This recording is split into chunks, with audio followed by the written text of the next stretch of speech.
The impact from motorized vehicles in the upper headwaters of the Beaver Creek area has grown exponentially, especially the last 20 years. The erosion in some of the trails is extreme, more than would be allowed in any industry. Logging industry definitely would not be allowed to do this type of footprint, nor would the mining industry. They have reclamation, and the noise factors are definitely monitored as well. I don't think that off-road vehicles are really compatible with ecologically sensitive areas. And I know that will be upsetting to people, but I think it's a really obvious thing that it isn't compatible.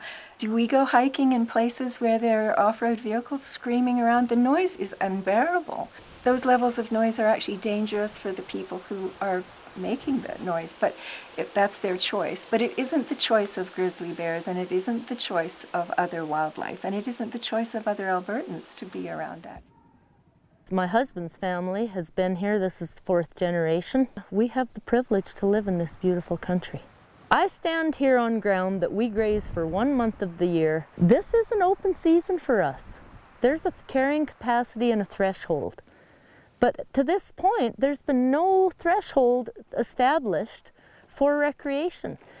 There is no more of this. This is what we drink, people. This is supplying water to the whole east. They've got to get a handle on it. It's totally out of control. What we like to be able to do without any restraints or controls 100 years ago or 50 years ago or even 20 years ago, we can't continue to do anymore. And so we all have to realize that this landscape, like anything else, like your own house, has a capacity, and we have to live within that. I think that if the commitment were kept to make decisions based on the broader public and also on science, which was the commitment made at the beginning of the tenure of this government, that in every respect we would try to protect these lands. We can have a lot more people on foot. We noticed that in our ranches.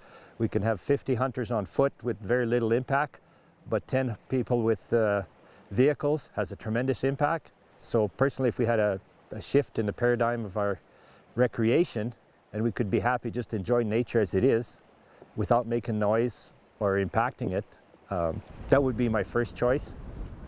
We want to leave the place as good or better than we found it when we came here. We think that's the legacy we want to leave future generations, not less to work with than we had. It's a refuge. It's a refuge for people. It's a refuge for animals. It's a refuge for nature itself.